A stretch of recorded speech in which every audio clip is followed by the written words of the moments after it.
Peace and greetings, peace and greetings. Welcome, welcome, welcome. I wanted to make sure that I was true to my word and came on today, but I decided to not have the camera on me because after I finished with my client, I decided that I still wanted to be in my robe. It is a beautiful 60. It's 61 degrees outside. Some showers, but that's fine. Welcome, Pavel. Welcome.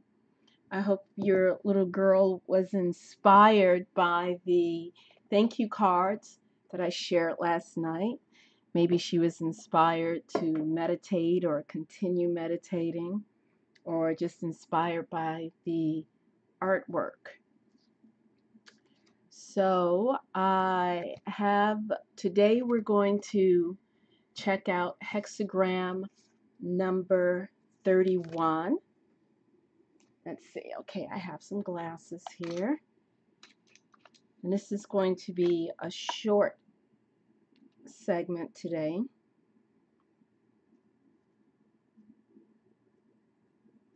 And we're just going to give it a few moments. Let me see if I can get this posted to Facebook to get us started. There we go. Let's see. Oh, awesome. That is awesome. All right. Let me just give me one moment and let's see. We're going to get right on over there to Facebook and then we're going to get this party started. And then we're going to, there we go. Welcome, CB. Welcome. I'm just making a quick post to Facebook. Let's see. We are on hexagram 31.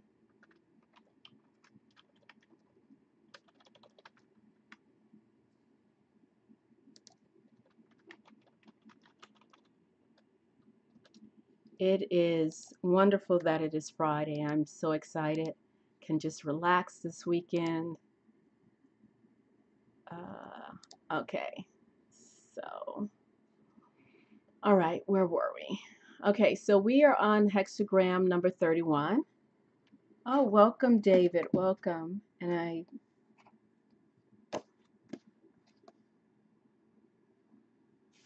making sure that I have all the books ready and get our Tao, because we're going to do a Tao reading. Okay, so let's go ahead and take a nice deep centering breath to welcome us into this sacred space. Here we go.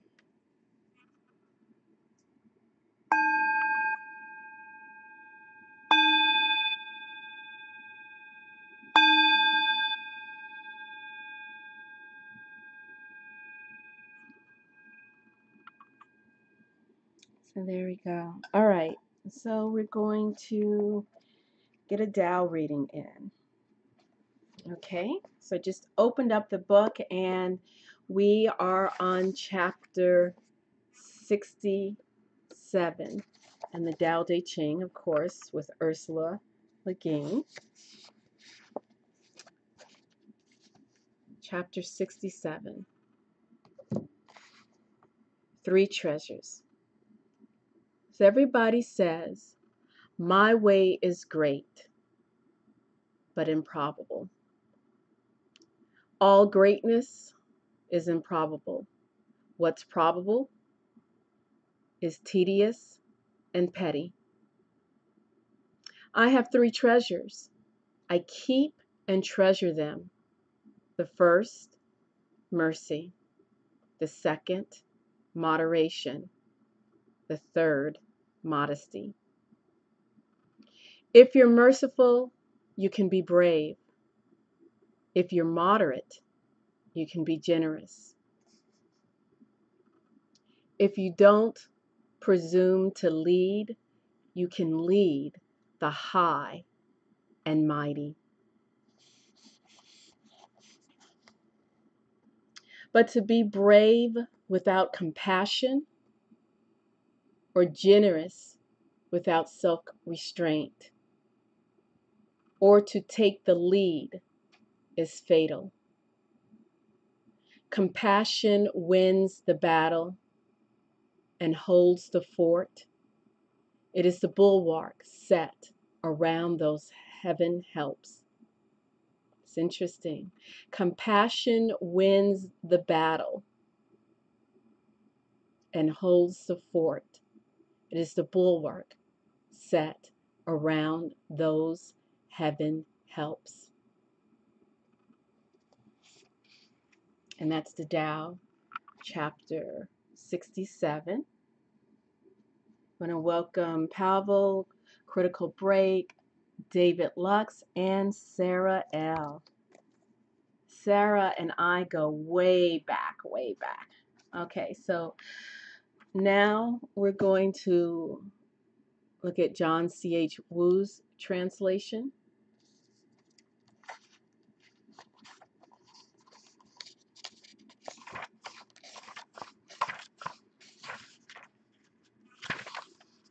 Okay, and those of you who can read Mandarin, this one's for you. It's a nice, good shot. Okay, 67. All the world says that my Tao is great, but seems queer, like nothing on earth. But it is just because my Tao is great that it is like nothing on earth. If it were like anything on earth, how small it would have been from the very beginning. I have 3 treasures, which I hold fast and watch over closely. The first is mercy. The second is frugality.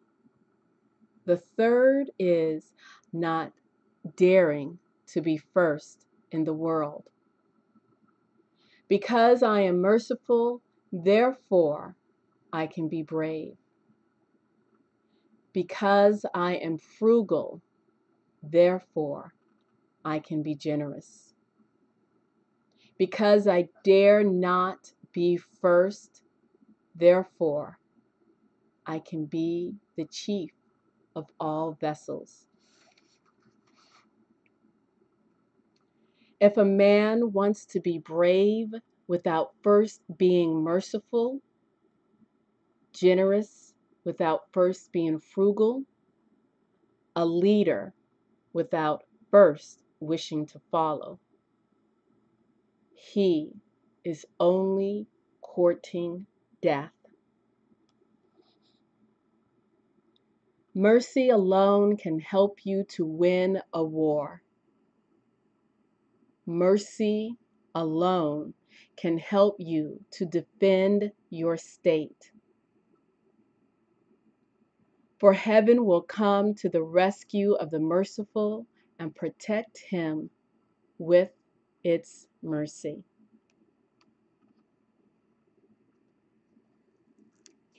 There you go. Okay. So today we are on hexagram number 31. Let's see, where's a good place to put this one? Right about there. So we are on hexagram number 31. And Binabel Wynn translates this hexagram. Let's see if we can get the camera to focus. Oi. There we go. That's nice and pretty crisp, I think. Hexagram number 31. Attraction, influence, chemistry. And this looks like, well, no. Is it? Almost the reversal. Sort of. Lake over mountain. John. So we're going to set that text there. And Padma, Ma Padma Devi, translate this Tao as influence. Influence. Isn't that a beautiful? Oh, wow. Look at the way the colors sort of flash in the camera. And the key words are courtship, mutual attraction, genuine affection, natural magnetism, stimulation, connecting. And again, lake over mountain. Let's see, will that go there? There we go. So we're going to first take a look at the translation, the verbatim, literal translation by the late Dr. Hong.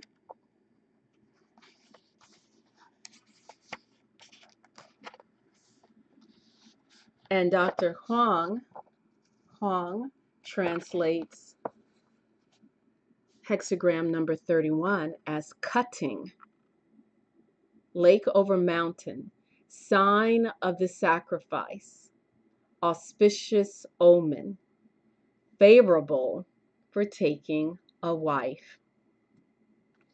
We look at the lower hexagram, the lower bagua, 2 yin lines underneath a yang line. And then we have 2 yang lines underneath a yin line. And as usual, we start with the bottom mountain hexagram, the first yao, first line, and go up. First line and go up. First line, cutting the big toe. That doesn't sound pleasant. Cutting the calf. I'm sure we're not talking about a baby cow here. Cutting the calf. Misfortune. Stay home. Well, I would say so, because if you've cut your big toe and your calf, cutting the thigh, guarding the wound. Going brings woes.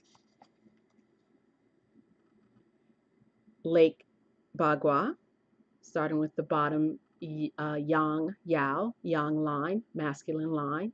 Good omen. Regret disappears. Footsteps come, footsteps go.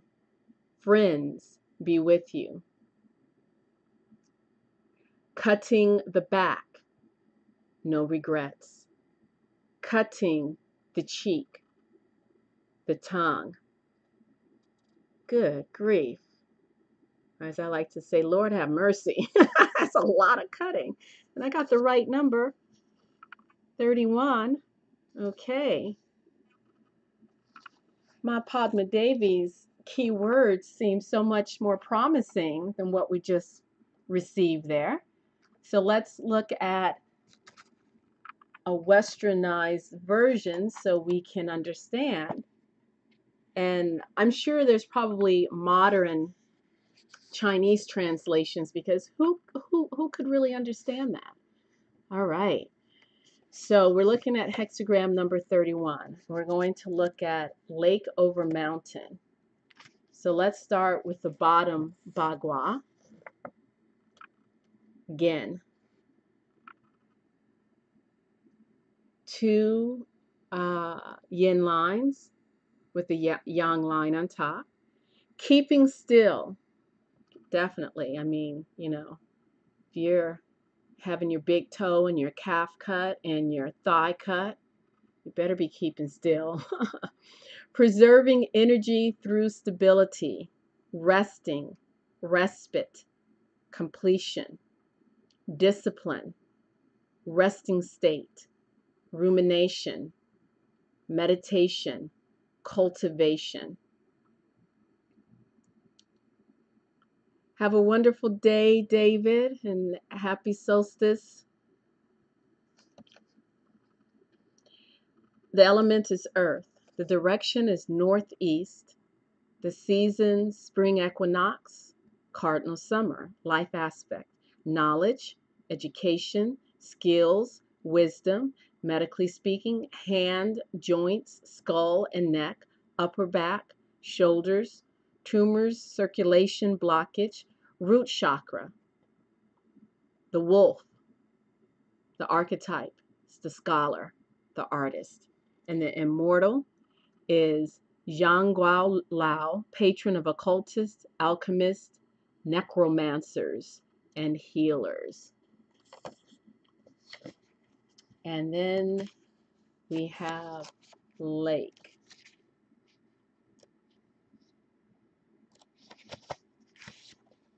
There we go. Lake. Dewey. A fertile womb, receptivity for further growth, nourishment, receiving pleasure, tranquility, devotion, joy, satisfaction, stagnation, openness, intuition, vision. The element, metal. The direction is west. The season, autumn equinox, cardinal winter. Life aspect, children, fertility, nurturing. Medical, mouth, oral cavity, digestive, reproductive system, chronic pain or disease, nutrition, sexuality. Chakra, third eye. Animal, sheep, also tiger. Archetype, the diviner. The immortal, Zhongli Huan, patron of warriors, ceremonial magicians, and alchemists. Oh, I forgot. Let's get there to 31.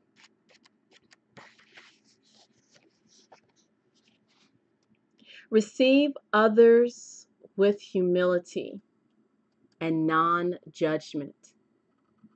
Let the people move you, and you will move the people. Doesn't that kind of remind you a little bit of the chapter 67 Tao that we just read? In order to be a leader, you must first be willing to be a follower.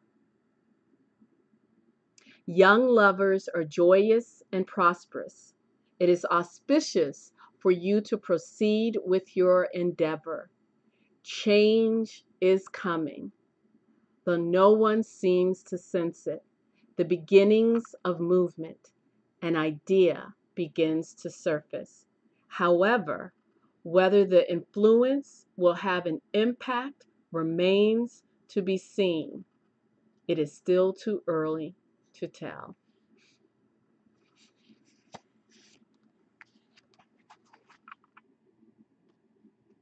And last but not least, we're going to take a look at Brother Brian Brown Walker's The I Ching or Book of Changes. I love books with the deckled edges.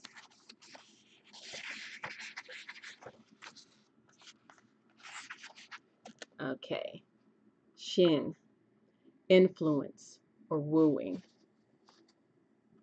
And influence comes, good fortune to those whose hearts are correct.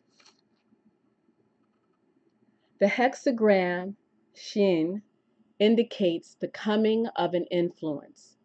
This may take the form of a teaching from the sage, an interaction with another, or a disturbing or pleasing event. In any case, there is good fortune if you meet the influence with proper thoughts and actions.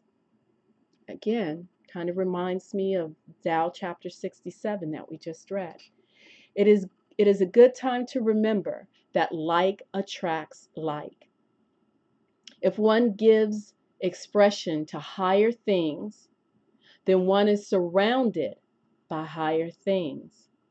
If one indulges in what is inferior, then one can expect to have the company of inferiors. That right there reminds me of when people complain about Facebook being such a negative place. And I'm like, okay, What are you liking? Who are you following? What are you engaging in? If you're engaging in things that are uplifting and following people who, post uplifting materials, then you're surrounding yourself with higher things. If you're indulging in negativity, Facebook is just a reflection, any social media, it's just going to be a reflection of what you are expecting and looking for. So back to the reading. I'll get off my soapbox. And I say this for myself and just a reminder for all of us that we are the guardians of what comes into our life. Where are our boundaries? What are we allowing? Therefore, it is wise to cling steadily to humility, independence, gentleness. I'm always trying to work on being more gentle. And openness. I think I mentioned it before. Uh, Someone once said to my children, "Oh, your mother seems like a very soft and easygoing person. Does she let you guys get away with stuff?" And they didn't tell me who said it, but judging by what was said, I figured out it was my oldest son. He's like, "Oh no, my mother rules with an iron fist." Okay, of course, that kind of makes me cringe when I hear that. Makes it sound like I beat my children, which I didn't. With others, keep an open heart, free of desire, condemning no one, enjoying affinities while retaining your equanimity. With the sage, keep a clear connection. How do we keep a clear connection with our sage? By engaging in deep breathing and meditation. Seek resolutely to serve as a conduit for truth and innocence and goodness. If the influence is challenging, persevere in correctness. If it is pleasing, also persevere in correctness. Maintaining your devotion to higher things ensures success in the coming time. That was beautiful. That was beautiful. Of course, reading the I Ching, for me at least, it's a contemplation. It's not just a once and done deal. It's a constant meditation. And each time you go back, you'll find something that you missed before. Reminds me, so I was Netflix and chilling the other night with myself, or maybe it was the afternoon after I saw some clients, and I was just like, oh, I need to chill. And I was watching the movie Her, Her, stars Joaquin Phoenix. Has anyone seen that movie? And I remember seeing it about 5 years ago when it first came out. And it was interesting because I'm watching the same movie, but the nuances and the lessons, because I always like to watch a movie and, see what I can get out of it, philosophically speaking. And I remember going into the rewatching of this movie thinking that it was about, how us human beings, we always find a way to screw up relationships. We always can find a way to engage in our negative mental chatter and find a way. And you would think, okay, so here's a situation where there's an opportunity for the most perfect relationship possible, but yet the human still found a way to screw it up. Now, I'm not giving away the movie because that's not entirely true. So then when I watched the movie again, I saw a little bit of that, but then I saw something even deeper. It's just like, wow, wow. If you haven't seen that movie, Her, Her, I highly recommend that movie. I highly recommend that movie. I often think where River Phoenix could be had he still been alive. But it's been great watching his brother. I was a fan of River Phoenix when I was a teenager. So we're about, I think he was maybe a year older than me. Okay, so we have our 64 Faces of Awakening. And our card for today is entitled Leadership. Again, it's like I told you before, when I open up the Tao, I just open it up. I don't predispose myself to, okay, this is what I'm going to read today. You saw me put the book right in front of us and open it up, and, this ties it right in. Leadership, 31. So I'm going to bring up the picture, the face. So not only can you see into the eyes, but look at all of the beautiful symbolism that's all over the cheeks and the chin and the lips, the nose. These are amazing cards, amazing. Okay, so we are looking at chapter 31. And for this, as you can see, type is pretty small and it's more like a gray than a black. Someone was trying to be fancy. Okay, and I will hold this up a little bit so you can get a better visual. Okay, there we go. If you want to really see the nature of success on the material plane, then the heart represents the cutting edge today. Gift, leadership. Shadow, arrogance. City, humility. And we're going to share leadership's wisdom story. My wisdom story. My father and his father preserved the peaceful traditions of my people, stayed close to the land, and led through their presence, not their words.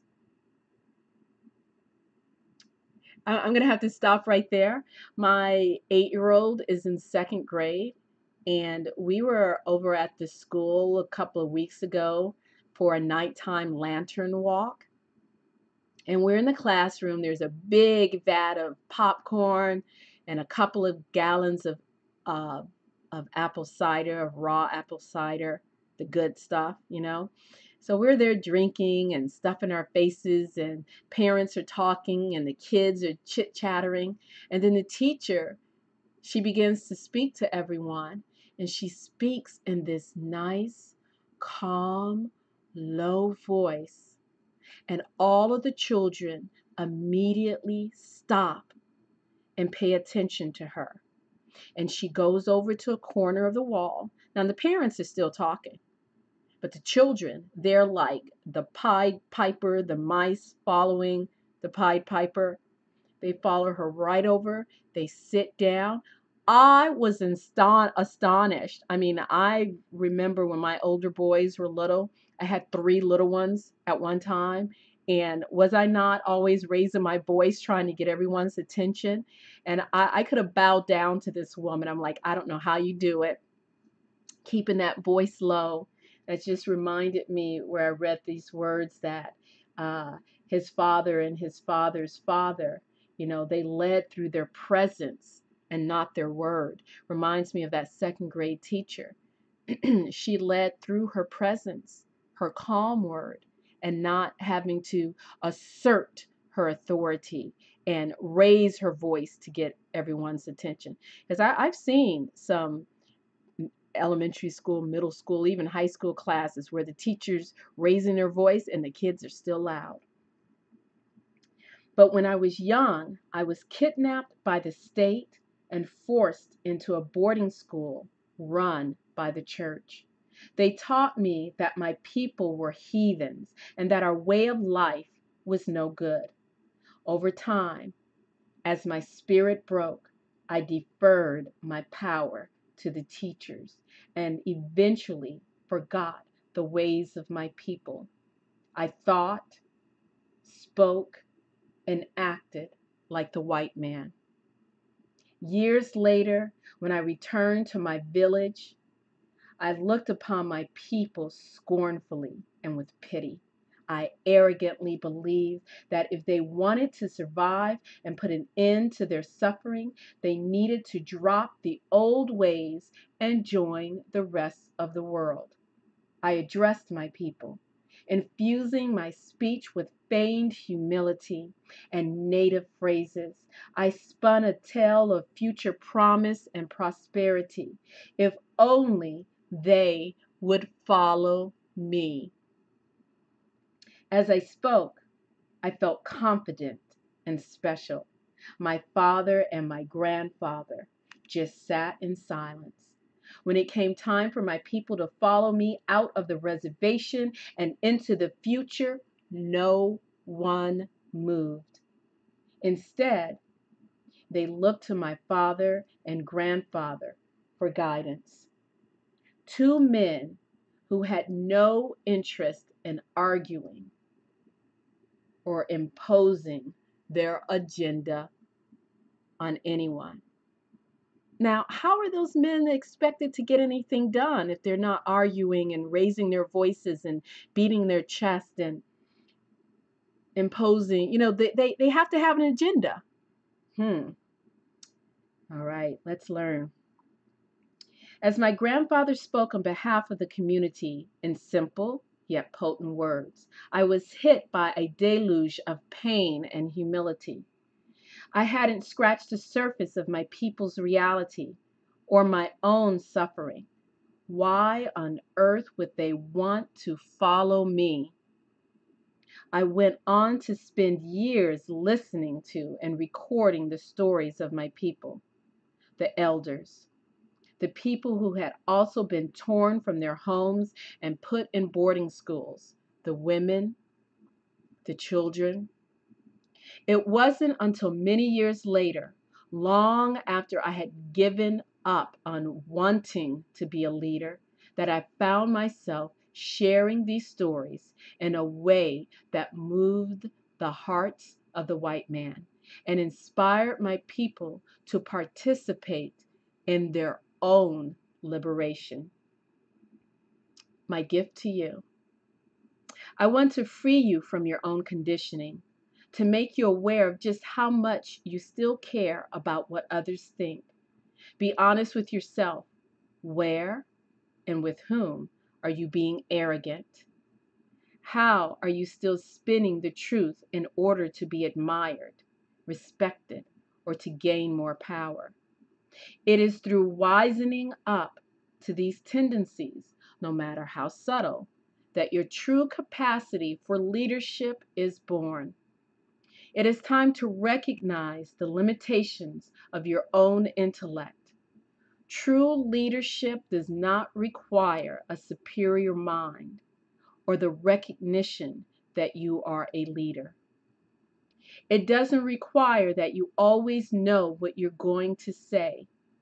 It is not even about finding and projecting your own voice.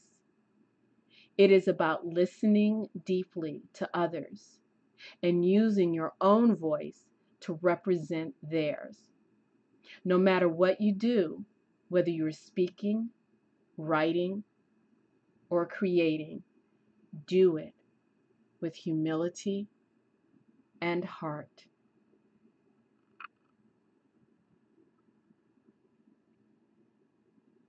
Here's some questions for contemplation. I've never read that segment before, but I figure I'd share some of them. It's something for all of us to sort of contemplate. Do you ever put yourself down to avoid seeming arrogant? Do you ever defer your power to others? Do you ever find yourself being arrogant? In what situations? What feelings are underneath the arrogance? In what areas of life are you a leader? Have you ever been able to represent others by listening deeply and giving them a voice? Do you lead in the spirit of humility and service? Think of a leader in your life or in the world. for whom you have great respect? What qualities do you most appreciate in this leader? What is one thing you can do today to be more like this person? For myself, I'll go ahead and just share my response to the very last question. What think of a leader in your life or in the world for whom you have great respect. What qualities do you most appreciate in this leader? What is one thing you can do today to be more like this person? And that's the person that I mentioned just a few moments ago, the second grade teacher. I mean, that was, I think, a good maybe 3 weeks ago. Maybe about 3 weeks ago that happened. I was impressed and astonished and just like I was wowed when I saw that teacher. She didn't raise her voice. She didn't, you know, clap a yardstick down or any of that. And I don't even think she didn't even, because they do have like those triangle bells. Remember the ones you used to see on old Western movies? She's got a smaller version of one of those that makes more of a tinkle sound rather than a clanging sound. She didn't even use that. She just went up to the front and she started talking. She started talking in a nice, calm voice, just like this. And those children snapped to attention. They listened to her and they followed her to the other side of the room. And she sat down on the carpet and they sat down on the carpet as well. That is the kind of leader I would like to be. It would take a whole lot of dipping into letting go. It sure would. So think in your own life, what does humility mean to you? Where are places where you've been arrogant? Where are places where you've recognized your own humility? Where are places where you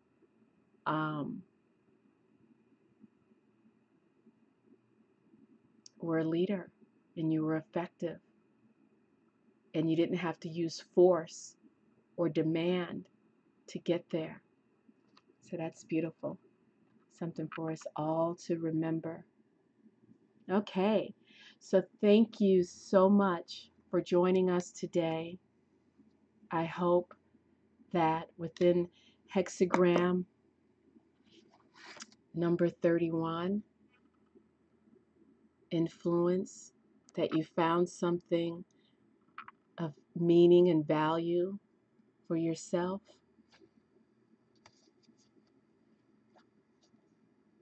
and that our leadership story was inspiring to you.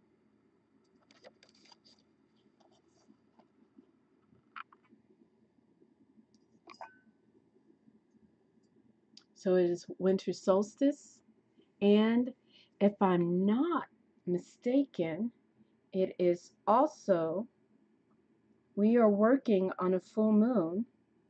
Let's see, when is our next full moon? Does anyone know? Let's see, I'm bringing up my app. I have Deluxe Moon app, and this is on, you can see me in my bathrobe. This is on iPhone. Today's the 21st. I believe the full moon is tomorrow. So we have winter solstice and a full moon. Let's take this time to really dig in deep to ourselves and lay the groundwork. Okay? So I'm Tamu Agina, Priestess Heart. I thank you so much for joining us on this day and sharing your energy with us.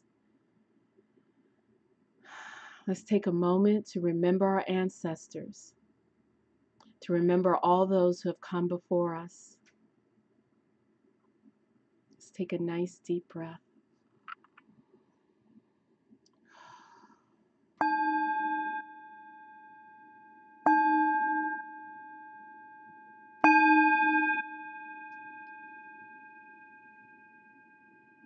I wish you peace,